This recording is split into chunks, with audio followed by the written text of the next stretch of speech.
Pak RW dipilahkan, naik gerobak nggak pilah lagi. Nah, jadi satu lagi ya percuma. Lah pemerintah ini juga nggak konsekuen. Kalau memerintahkan masyarakat itu memilah antara sampah basah dan sampah kering, gerobaknya juga terpilah sampai ke TPS terpilah, sampai ke TPA terpilah. Sehingga ketika di TPA tadi judulnya ada tempat pemprosesan akhir, itu sungguh-sungguh sudah tidak terlalu berat. Kan begitu. Jadi kalau hulu sampai hilir ketemu selesai, Pak.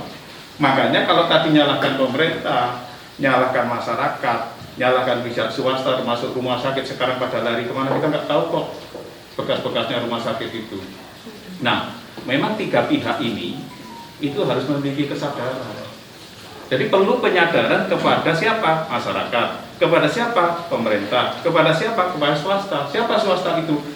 Industri, rumah sakit dan lain sebagainya, termasuk perumahan klaster itu juga nggak bener.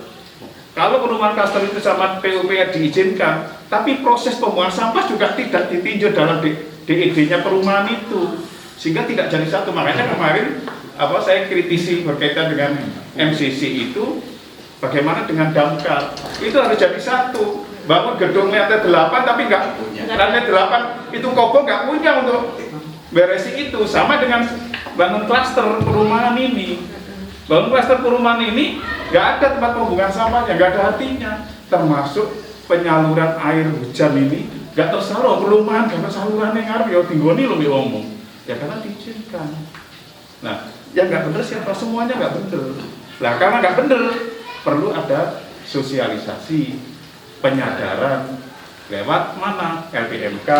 Karena di LPMK itu di mana yang nomor 13 tahun 2010 itu LPMK ada anggarannya untuk melakukan penyadaran masyarakat itu ada.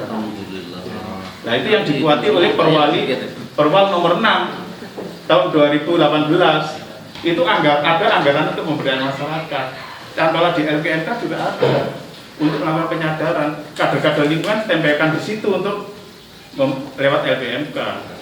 Nah, tinggal kebijakan antara kelurahan di bawah naungan camat ini sama BLH itu matchingnya biasanya antar dinas ini tukaran. Tukaran wali kota yang ngambil kebijakan. Lakukan itu. Kuncinya di titik kebijakan, Pak. Wali kota, Pak.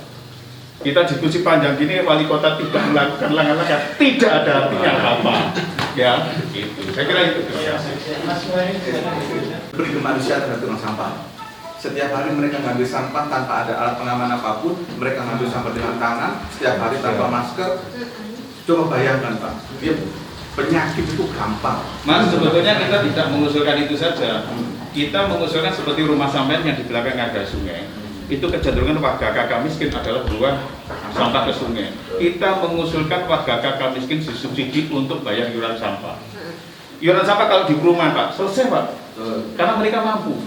Yang tidak selesai itu daerah bantaran sungai, daerah Muharto, daerah Kota Lama. Kenapa? Karena mereka banyak kakak miskin.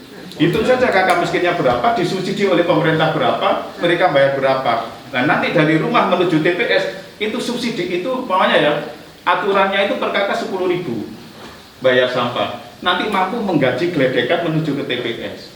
Nah di kakak miskin itu disubsidi, Pak. 5.000 dia 5.000, mampu enggak? Ini lakukan kajian. Ketika dilakukan kajian terus ditarik itu mampu, Pak.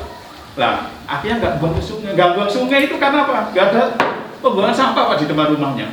Karena rumahnya padat di Kota Lama itu.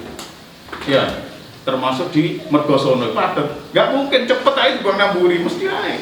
Karena pemerintah tidak hadir katanya Pak Budi tadi. Saya kira itu. Terima kasih Mas Agus. Sudah banyak. Baik itu dari mobilisasi untuk pengangkutan sampah dari sumber ke TPS, dan TPS yang kemarin juga DLH itu mengajukan kompaktor yang sudah ada dengan kapasitas yang sekian dan juga akan mengirim BBM. Banyak faktor yang di situ yang dianggarkan juga banyak.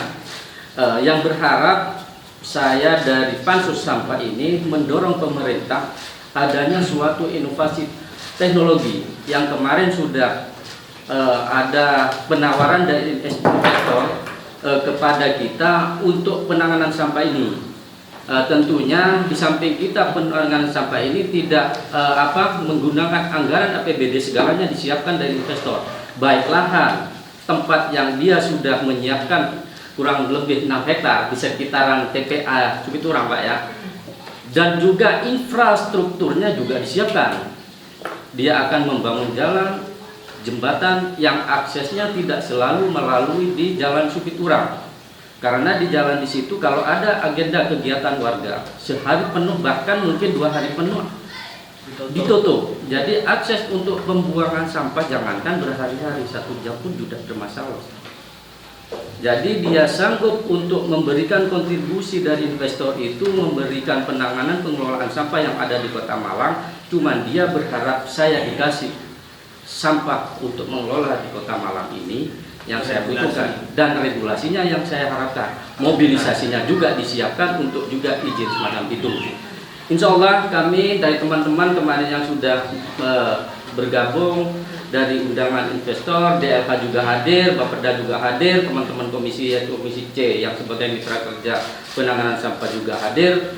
Dia juga berharap ada dukungan dari teman-teman komisi DPRD, maksudnya khususnya dari mitra kerja DLH yang menangani sampah, cuman berharap dukungan regulasi itu untuk pengelolaan sampah yang nantinya itu dari sampah menghasilkan daya listrik yang nantinya bisa meningkatkan tambahan PAD Kota Malang. Di samping kita tidak mengeluarkan anggaran APBD untuk penanganan sampah.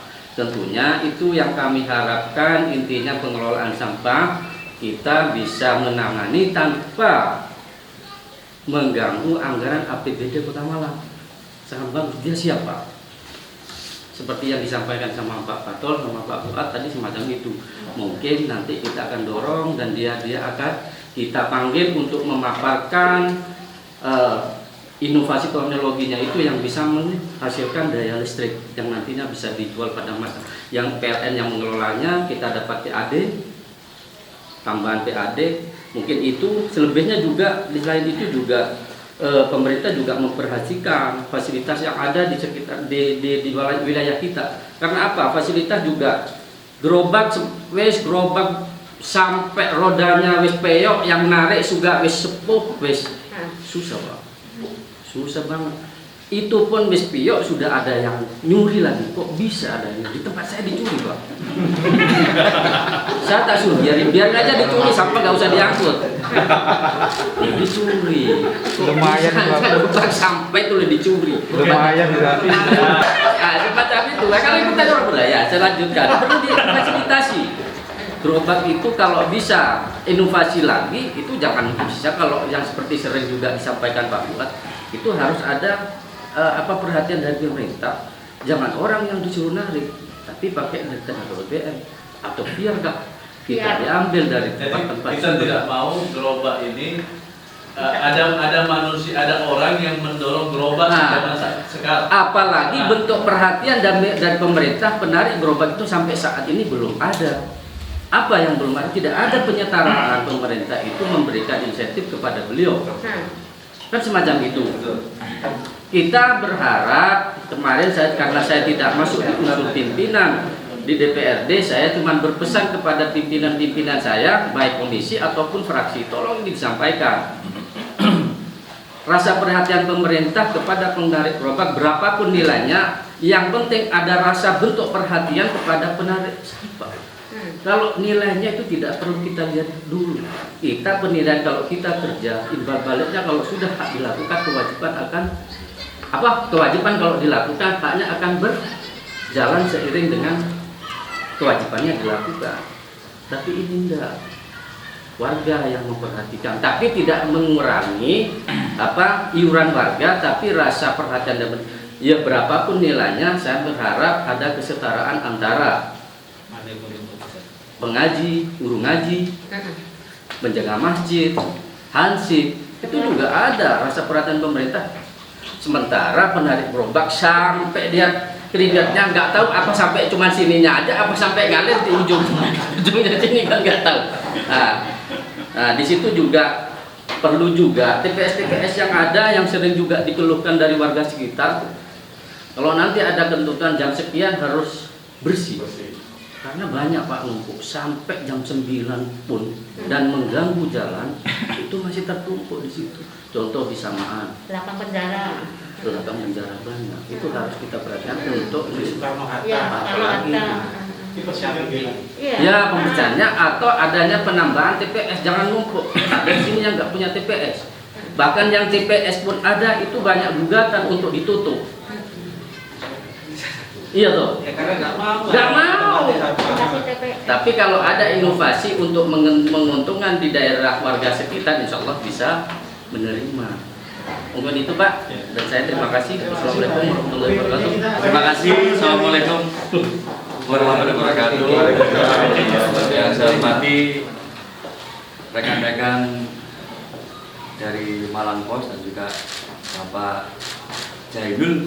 Kebetulan saya juga dari warga Sukun Pak. Nah, April juga Sukun Pak. Ini ada Mas Ledi sama Abah Fatol. Tapi bukan kelurahan Sukun. Kecamatan Pak. Kecamatan Sukun.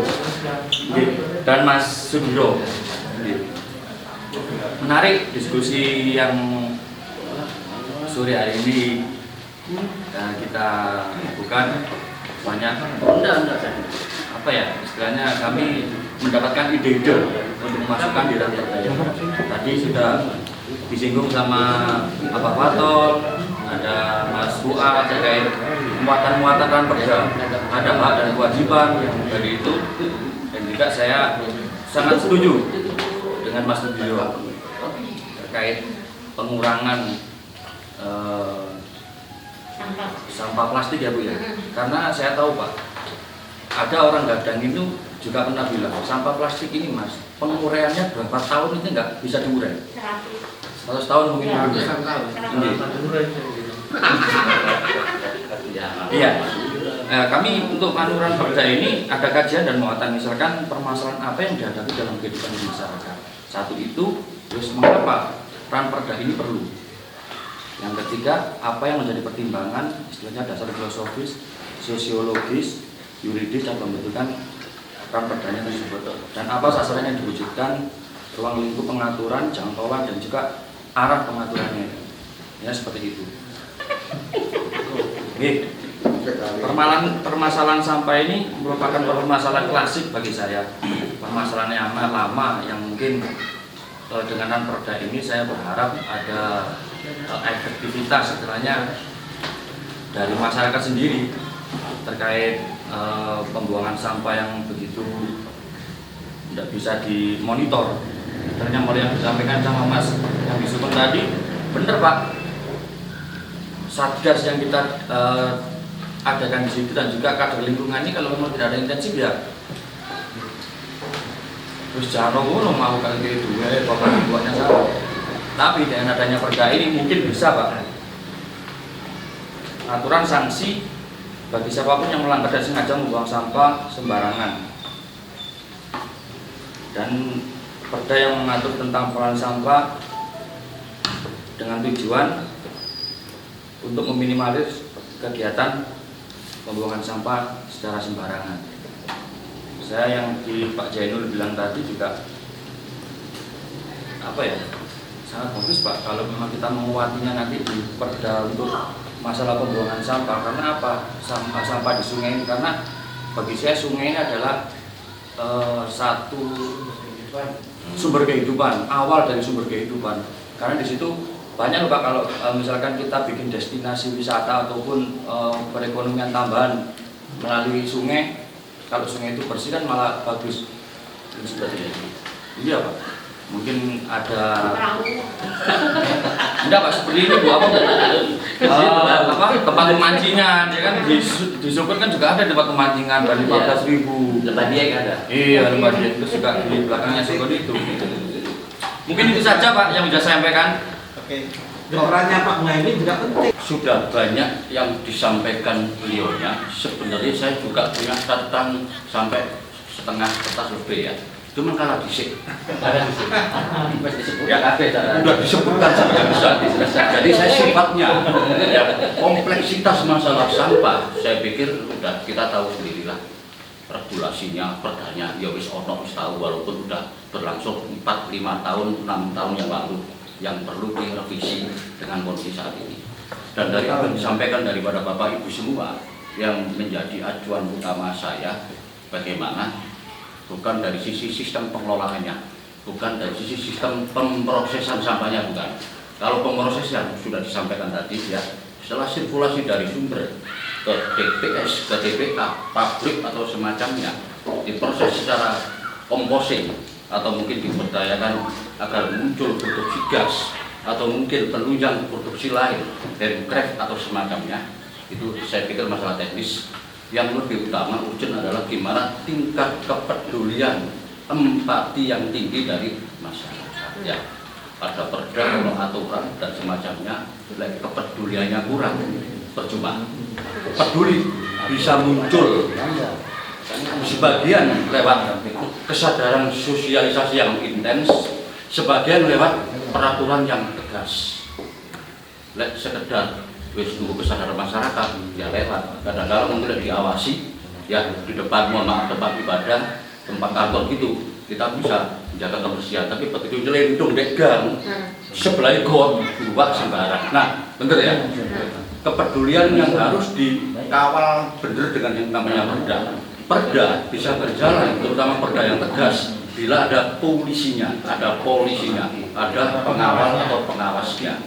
Berarti kalau kita ngatur sopo yang menjadi pengawas. Padahal di perda apapun yang namanya pengawas secara birokrasi pemerintah adalah Satpol PP. Tapi saya yakin kemampuan personil dan semacamnya mungkin terbatas. Tinggal nanti gimana kita mengatur regulasi di dalam perda untuk bisa memberdayakan, memposisikan untuk sebagai pengawas, terutama yang di bantaran sungai Bapak ya, yang di belakang rumah itu. Kalau di jembatan mungkin agak bisa termonitor lah, ada pagar tinggi tambahan, mungkin CCTV walaupun belum ya, tapi itu lebih mudah. Yang agak sulit yang persis di belakang rumah sungai atau saluran air besar menuju ke hilir sungai. Nah, maka dari itulah perlu mungkin salah satunya membentuk atau memberdayakan komunitas lingkungan semacam kader lingkungan atau apa yang bisa berjalan kalau ada insentif, kembali insentif. Jadi perda kita bikin aturan tegas, ada reward dan punish. Bagi yang bisa melaksanakan perda dengan penuh empati yang tinggi, ya kita kasih reward berupa insentif atau semacamnya. Sing melanggar, yo dihukum, dipanis. Diriwet juga, diriwet ambil didenda. Bahkan bisa juga ke ranah pidana. Nah, tinggal sekarang implementasi perda nanti yang mungkin bisa didok tidak Pemkot, gimana caranya bisa menerapkan tersebut ke tataran bawah, mungkin sosialisasi intens. Terutama saya tertarik memberdayakan kader lingkungan itu, perlu kita support dengan perhatian insentifasi. Jadi saya pikir itu aja, karena apa yang disampaikan sudah cukup lengkap. Saya lebih memfokuskan pada tingkat disiplin yang tinggi dan perda yang tegas disertai dengan punishment dan reward seimbang. Lek dihukum tok, gak ono insentif, nggak ada rewardnya, ya gak adil dan sebaliknya. Demikian dari saya, terima kasih. Karena mungkin saya mewakili Polres Kota Malang yang intinya selama ini kita nggak kepingin, nggak berharap kita tidak. Selama ini kita sudah melakukan sejak 2009 sampai 2019 sekarang, kita nggak berharap seperti kita tidak. Cuma kita yang intinya melakukan itu aja. Jadi misalkan ada pengertian, ya, monggo, dan kita nggak digaji pun, kita sudah berjalan. Satu yang kedua, kami menelusuri dari beberapa ngapunten dengan kita kan untuk nama mungkin ini RW yang di Bogor. Banyak permasalahan yang dihadapi yang intinya gerakan mereka. Saya akan ikut tim kamu bersinar berkali-kali sama Pak Dira di Juli yang intinya permasalahan semua permasyarakatan di tingkat RW itu yang dimasalahkan adalah warganya. Padahal di sana RW belum gerak, wis ngarani wargae lek gak gelem tandang gawe. Satu yang kedua. Ngapunten, kemarin beberapa kali di rumah, yang intinya sering kali, kemarin Pak Lurah Pak Lurahnya Madura, Pak RW-nya Madura, RT-nya dua-duanya Madura. Serba Madura. Berarti orang Madura maksud aku. Ini saling curiga ya, kamu sama saling curiga. Karena semua dari pemain Madura.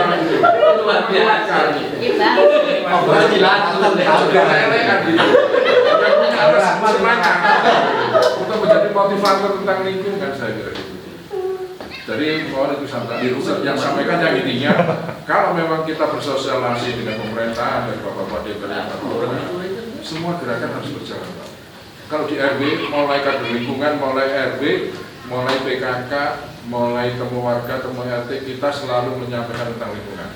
Insya Allah kalau RW diundang setiap di lokasi, di tempat, harapan itu didengungkan terus. Jadi untuk motivasi RW, RT untuk bisa bersama. Mungkin itu aja, sampaikan terima kasih. Apapun yang ada dibahas ini tadi, mungkin senior saya ini semua sudah cukup. Nah ini mungkin saya yang paling muda di sini, yang baru 25 tahun. Lah maksud saya di sini, kesadaran yang penting. Karena apa? Regulasi model apapun, tapi kalau kesadaran kita bina, minimal dari kita sendiri, minimal dari kita sendiri. Ya masalah yang seperti yang dilakukan Pak Jainul ini, warga Sukun Pak ya. Sama saya juga dapat Sukun kebetulan. Wah. Nah, jadi saya sangat mendukung sekali. Jadi kalau orang kan kita diciptakan, makhluk jina wajib saya dari itu kita diciptakan jin dan manusia kecuali beribadah kepada Allah. Nah ini membuang sampah ini juga salah satu ibadah yang dimana kita menyingkirkan duri di jalan aja mendapatkan pahala. Apalagi seperti yang dilakukan Pak Jainul dan teman-teman yang lain.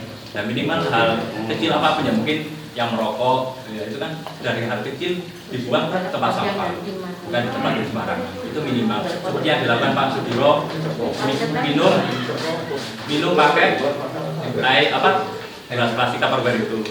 Oh ya, sebelumnya saya mau menyampaikan salam dari Bundur Pak Jono, Bundur Lowaru.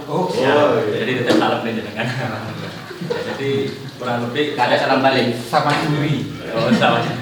Saya lebih menyarankan ke tingkat kesadaran minimal dari yang ada di ruangan ini. Nah, kita tingkatkan kesadaran. Saya dulu ketika SMP, SMA juga di SMP 5, SMA 5 yang dimana juga sekolahnya di Yata. Dan kebetulan yang disuruh menerima tamu saya mesti. Ya saya juga tahu yang disampaikan Pak Sudiro itu juga benar. Ketika mau ada penilaian di Yata, datang tanaman, datang. Nah ini kita akhirnya menyampaikan teori yang dimana prakteknya juga masih proses di situ. Nah akhirnya saya juga menyadari, saya juga suka dengan sadar lingkungan karena saya dulu juga di Tunas Hijau dulu ada pernah sadar lingkungan namanya Tunas Hijau. Kemudian saya juga dulu di wisata itu juga bukan salah batu tapi bukan Malang ya. Itu juga sering menyampaikan tentang wisata juga dengan kepentingan antar kepedulian terhadap lingkungan. Kemudian saya juga dulu pernah di Dewan Perwakilan Anak, itu juga sama, disuruh kepedulian tentang anak, terus kita juga tetap mengingatkan tentang sampah. Jadi intinya itu sampah ini kita harus mengingatkan. Kita membuat regulasi model apapun, tapi kalau kita tidak peduli ya sama saja. Kayak gitu. Terus kemudian saya juga berharap dari diskusi ini tidak hanya kepedulian diri sendiri, kita juga tularkan kepada keluarga, teman-teman, dan hal lain sebagainya. Dan saya sangat setuju sekali yang seperti yang disampaikan oleh Pak Eko tadi, bahwa perlu adanya punishment. Seperti kayak di Singapura itu kan juga ada orang yang buang sampah sembarangan itu, waduh, saya buang sampah di situ, saya nggak buang di sana, saya buang sembarangan udah dapat denda besar lagi benar itu. Nah itu apalagi kalau kita itu di Malang, ya mungkin PAD-nya naik bertinggi nih. Banyak yang bayar karena buang sampah sembarangan tadi. Dan saya juga sangat setuju dengan adanya kader lingkungan sebagai pengawas seperti yang disampaikan Pak Menteri. Jadi buang sampah, orang buang sampah ini ya mungkin orang melihat banyak orang buang sampah di sungai. Itu kadang juga bukan masyarakat Kota Malang aja yang buang sampah di sini. Kadang orang dari kabupaten lewat lempar ke jembatan. Dan kemudian itu tadi kita juga perlu dari pemerintah menyiapkan sarana-sarana yang menunjang untuk sampah ini. Saya disuruh buang sampah, nggak boleh buang sampah sembarangan, tapi fasilitasnya tidak ada. Ya samanya di kata miskin tadi, saya disuruh buang sampah di tempatnya, tapi pasangannya nggak ada. Dari peran pemerintah harus bisa menyiapkan tempat sampah di tempat-tempat yang mungkin memang banyak orang membuang sampah. Ya kalau dari saya mungkin memulai jalan dari kesadaran itu sangat penting. Dan nanti mungkin saya juga mau main-main ke rumahnya Pak Jaidul karena memang saya juga memulai. Iya, tetangganya ya. Iya, saya juga memulai itu maksudnya nggak hanya dari saya pribadi atau orang sekitar saya, tapi saya juga ingin bermanfaat di situ, dalam arti seperti yang dilakukan Pak Jaidul, yang dimana kesadaran akan lingkungannya sangat tinggi, yang dimana itu pun juga bisa kita terapkan ke keluarga, masyarakat sekitar, orang-orang sekitar kita. Atau ketika nanti saya turun ke masyarakat itu nggak hanya bahasanya nyamperin, tapi kita juga bisa berbagi ilmu. Kayak contohnya datang ke Pak RW di sini kita ngobrol soal Pak saya ini jarang berubah dan lain-lain, itu kan mungkin masalah yang umum, tapi kita juga perlu mengingatkan tentang kepedulian akan sampah. Ya seperti itu. Jadi mungkin bisa dimulai dari teman-teman dewan dan teman-teman media yang sangat mendukung dalam hal tersebut. Mungkin sekian, terima kasih. Wassalamualaikum. Waalaikumsalam. Terima kasih. Apalagi partisipasi Bapak Ibu Dewan itu kan terasa sangat tinggi. Nah, semua aktif dengan diskusi ini. Bahkan kalau di DPRD itu sidang paripurna mungkin quorumnya agak lama, di sini cepat quorumnya. Undangan 1:30, 1:30 sudah hadir Pak Ketua Pansus tadi. Kami merasa sangat terima kasih. Berikutnya kami beri waktu kepada Pak Ketua untuk menyampaikan beberapa hal. Kemudian kepada narasumber Pak Jainul, kemudian Pak Sudiro, terima kasih sudah menghadiri undangan daripada Malang Pos. Jadi kami dari DPRD Kota Malang ingin bagaimana di masyarakat Perda itu sekarang kita tambah lebih banyak peran serta masyarakat. Kita masukkan salah satu yang kami ambil terobosan adalah bagaimana kita bekerja sama memanfaatkan data publik dalam hal ini lewat media. Karena kami meyakini bahwa media itu pasti akan bersentuhan dengan banyak tokoh. Dari awal sebelum Perda ini dibentuk, kami pimpinan sudah berbicara dengan Malang Pos, memang ingin dibuatkan forum yang sifatnya mutualisme, artinya mutualisme saling menguntungkan, di mana anggota DPRD banyak mendapat masukan dari masyarakat. Tadi sudah saya sampaikan juga ke anggota, lebih baik mendengar, merasakan, sehingga kita bisa mendapat solusi yang terbaik. Dengarkan semua masukan dari masyarakat, sehingga karena apa? Karena anggota DPRD ini punya palu kekuasaan, punya palu yang tidak dipunyai oleh masyarakat. Artinya apa yang menjadi keluhan masyarakat itu kita berdoa bersama, bagaimana kita jadikan peraturan yang nantinya tidak memberatkan masyarakat. Itu aja kuncinya. Kenapa? Karena kita adalah wakil dari masyarakat. Jangan sampai kita yang membuat perda, yang menyetujui perda, malah kita yang memberatkan, membebani masyarakat. Nah, karena ini adalah perda inisiatif Pemkot, artinya memang berangkatnya dari Pemkot pengajuannya, tentu saja kan kita butuh penyeimbang. Dewan di sini butuh penyeimbang. Penyeimbangnya memang kita harapkan dari masyarakat, tokoh masyarakat, akademisi, kemudian dari praktisi, sehingga perda nanti yang akan disahkan oleh DPRD itu adalah perda yang benar-benar diharapkan oleh kedua belah pihak, baik itu pelaksana kebijakan dalam hal ini pemerintah maupun yang akan diawasi atau yang akan dikenakan oleh perda itu yaitu masyarakat. Kita harapkan di sini ada harmonisasi bagaimana kepentingan pemerintah dalam hal menjalankan tugasnya mengatur pemerintahan bisa berjalan dengan baik.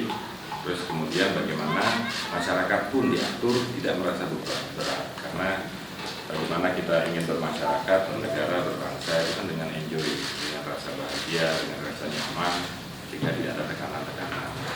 Nah, beberapa kami sudah menggarisbawahi tentang perlu saya sampaikan ke narasumber tentang perda ini. Paling tidak di perda ini sudah ada nanti klausul untuk masuk pihak ketiga, investor atau apalah istilahnya.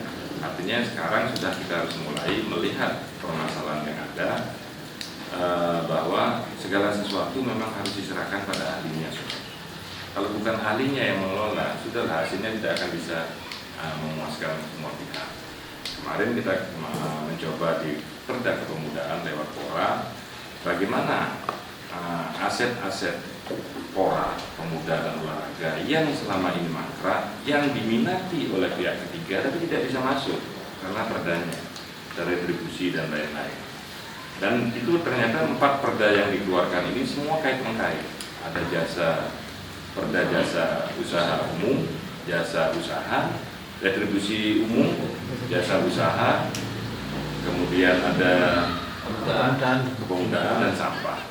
Ini semua karena ada retribusinya, jadi kait-mengkait, sehingga kita harapkan diskusinya bisa nyambung. Nah, saya benar-benar ingin fokus bahwa perda ini benar-benar bisa memperbaiki kinerja pemerintahan dalam menegakkan itu. Tentang kesadaran masyarakat atau bagaimana, kalau memang metropolitan, Malang ini sudah mengarah kepada kota metropolitan. Artinya orang sudah akan mulai berpikir, kita sudah mulai out of the box berpikir bahwa kalau kita terus melandaskan segala sesuatu dengan gaya-gaya lama, itu sudah nggak bisa. Karena apa? Zaman sudah berubah. Nah, perubahan zaman ini harus diikuti oleh perubahan perilaku. Inilah yang kita bilang revolusi mental itu. Nah, revolusi mental ternyata kan masih sangat sulit dilakukan. Nah, memang itu butuh waktu 1 generasi sebenarnya. Revolusi mental. Nah, 1 generasi berapa tahun? Ya 10 orang. 60 sampai 70 tahun lah revolusi mental itu. Nah, kita telat untuk ke situ. Sehingga apapun nanti yang kita hasilkan, baik itu perda, 4 perda ini, ataupun perda-perda yang lain, kami selaku pimpinan berharap jangan sampai menimbulkan kegaduhan di masyarakat. Terlepas dari itu nanti ada ruang yang namanya ruang evaluasi, pasti ada. Karena tidak mungkin yang namanya kita manusia pasti akan ada salah. Perda ini misalkan 1-2 pasal aja bermasalah, pasti gaduh di bawah. Tapi kan masih ada ruang. Jangan lupa di bawah itu buat pasal karetnya. Bahwa perda ini bisa sewaktu-waktu dirubah tanpa mengikat. Itu harus diingatkan sekali. Jadi kedua belah pihak siapa? Ya antara legislatif eksekutif untuk segera merubah jika di kemudian hari ada kekeliruan atau apapun. Itu pasal itu yang akan membuat kita ada ruang evaluasi menurut saya. Jadi ruang evaluasi kan kesalahan wajar aja Pak, manusiawi. Kalau salah itu memang kita lah dasar manusia ketemu dengan salah. Tapi tetap kita ada ruang evaluasi. Nah, kita nih yang sering kan begini lah. Omnibus Law belum dilakukan, ini belum dilakukan, masih ran perda, ya kan? Masih rancangan undang-undang RUU, ya kan? Sudah ramai duluan. Padahal kayak ran perda kalau begini kan kenapa tidak keluarkan ke masyarakat? Karena kan ini masih barang mentah. Nah, yang namanya barang mentah kan harus dibahas dulu, dimatangkan. Orang kalau bilang tempe mentah ya nggak enak lah. Semua menolak, siapa bilang ini enak? Tapi ini dimasak, dikasih bumbu, penyajiannya yang pas, kan gitu, sehingga menjadi barang yang matang. Secara akademik mungkin sudah matang. Mungkin lebih banyak libatkan tokoh masyarakat, praktisi, yang bersentuhan yang nantinya akan bersentuhan langsung dengan perda ini. Bila perlu ajak beberapa, kayak ini sebenarnya saya lupa kasih masukan, ajak beberapa senior-senior penarik sampah itu. Apa sih nanti, atau mungkin di hearing aja, kasih masukan mereka. Ya sekalian kita nanti di hearing dan bicara apa sih yang mereka inginkan, perwakilan aja, sehingga kita bisa tahu. Nah, atau di LH suruh ngumpulin, nanti kita datang ke situ supaya tahu permasalahannya apa. Nah, perda ini tolong lihat pasal per pasalnya, mana yang menjadi ini diteliti sekali. Nanti setelah katakan 80% baru nanti kita bahas di tingkat pimpinan ya. Untuk teknis ini pematangannya kita serahkan penuh pada Pansus, bagaimana terobosan-terobosan Pansus untuk mematangkan perda ini. Sifatnya saya nanti pimpinan kan cuma ngasih micinnya aja kalau masa kondisinya pengakhirnya, tapi micin penentu, ya kan begitu. Tetap tidaknya kan dari micin itu, begitu. Itu yang kita harapkan sehingga kasih juga pintu masuk pihak ketiga itu, ya pengembang pihak ketiga. Karena apa? Karena itu nantinya kalau pihak ketiga itu dimasukkan, memang akan ada energi terbarukan di sini. Larinya kan ke situ. Bagaimana energi terbarukan bisa ada di Kota Malang. Kita tidak nanti tergantung pada PLN saja. Tapi lain-lain bukan ranah kita untuk menentukan kerjasama dengan ini. Kita hanya tinggal mengkaji lagi apakah pihak ketiga itu dalam pengelolaan sampah itu nanti tetap mereka butuh persetujuan DPRD. Nah, sebelum kita menentukan persetujuan, kita diskusi lagi lah bahwa akan ada program seperti ini. Nah, itu kadar lingkungan, dengan sampah dari semua. Kemana mereka itu nanti? Bagaimana mereka diperlakukan? Nah, itu nanti itu menurut saya nanti pembahasannya jauh lebih panjang daripada perda ini. Kalau sudah masuk di pihak ketiga untuk mengelola sampah di Kota Malang, terutama dari sisi akademisi, dari sisi ekonomis, kan gitu. Demikian dari saya, kurang lebihnya saya mohon maaf. Saya akhiri. Wassalamualaikum warahmatullahi wabarakatuh. Untuk Malang Pos, selamat berjuang merdeka.